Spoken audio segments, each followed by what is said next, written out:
ನಾನು ತಮಾಷೆಗೆ ನಾನು ಜೋಶಲ್ಲಿ ಹೇಳ್ತಾ ಇಲ್ಲ.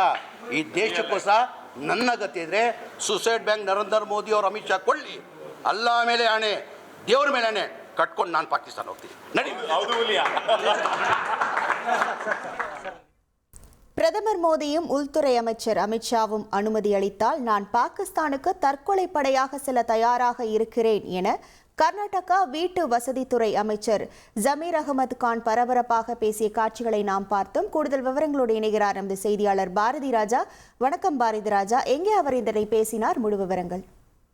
கண்டிப்பாக பெஹல்காம் தாக்குதலுக்கு பிறகு காங்கிரஸ் கட்சியினர் பாகிஸ்தானுக்கு ஆதரவாக கருத்துக்களை தெரிவித்ததாக பல்வேறு குற்றச்சாட்டுகளை பாஜகவினர் வைத்தனர். இது போன்ற ஒரு குற்றச்சாட்டு தொடர்பாக நேற்று ஒசப்பேட்டையில் நடந்த நிகழ்ச்சியில் கலந்து கொண்ட பிறகு வீட்டு வசதித்துறை அமைச்சரான ஜமீர் அகமது கான், அவரும் ஒரு இஸ்லாமியர், அவரிடம் இந்த கேள்வி முன்வைக்கப்பட்டது. பாஜகவினர் தங்கள் மீது குற்றம் சாட்டுகிறார்களே, பாகிஸ்தானுக்கு ஆதரவாக காங்கிரஸ் கட்சியினர் செயல்படுவதாக கூறுகிறார்களே, அதில் என்ன உண்மை இருக்கிறது என்ற ஒரு கேள்வியை முன்வைக்கிறார்கள். இந்த கேள்விக்கு பதில் அளித்த அவர், நான் முழுமையான இந்தியன், நாம் அனைவரும் இந்தியர்கள், இந்தியா மீது அளவு அதிகமான பற்று எனக்கு இருக்கிறது. பாகிஸ்தான் நம்மை எதிரியாக பார்க்கிறது, எனவே நமக்கும் அவர்கள் எதிரிதான்.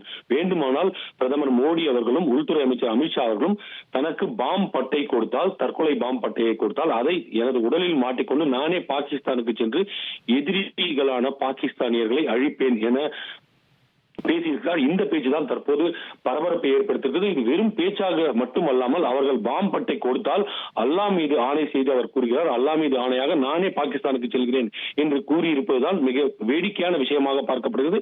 அமைச்சர் சில விஷயங்களில் பொறுப்புடன் நடந்து கொள்ள வேண்டும். ஆனால் இந்த அமைச்சர் இவ்வளவு வெளிப்படையாக நானே பாம் பட்டையை கட்டிக்கொண்டு தற்கொலை படையாக செல்கிறேன் என கூறியிருக்கும் விவகாரம் தான் தற்போது சர்ச்சையும் பரபரப்பையும் ஏற்படுத்தி இருக்கிறது.